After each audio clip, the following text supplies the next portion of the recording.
চট্টগ্রামের আকাশে মেঘের ঘনঘটা, হালকা বাতাসও বইছে। যে কোনো সময় জমজমিয়ে বৃষ্টির নামার আভাস। এর মধ্যে জহুর আহমেদ চৌধুরী স্টেডিয়ামে যেন শুরু হয়েছিল উইকেট বৃষ্টি।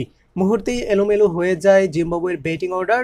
স্কোরবোর্ডে ৪১ রান যোগ করতেই ৭ উইকেট হারিয়ে নিজেদের ইতিহাসে সর্বনিম্ন রানের লজ্জা পড়ার সংখ্যায় ছিল সফরকারীরা। কিন্তু অষ্টম উইকেটে মাসাকাজ্জা মাদানদের ৬৫ বলে ৭৫ রানের অবিশ্বাস্য জুটিতে ভর করে শুধু লজ্জায় এড়ালো না, সে সঙ্গে সম্মানজনক পুঁজিও দাঁড় করালো সফরকারীরা। নির্ধারিত ওভারে সবকটি উইকেট হারিয়ে ১২৪ রানে থেমেছে জিম্বাবুয়ের ইনিংস। বাংলাদেশকে জয়ের জন্য করতে হবে ১২৫ রান। স্বাগতিক বোলারদের হয়ে ৩টি করে উইকেট শিকার করেছেন দীর্ঘদিন পর জাতীয় দলে ফেরা মোহাম্মদ সাইফুদ্দিন ও তাসকিন আহমেদ। এছাড়া ২টি উইকেট শিকার করেছেন শেখ মেহেদী।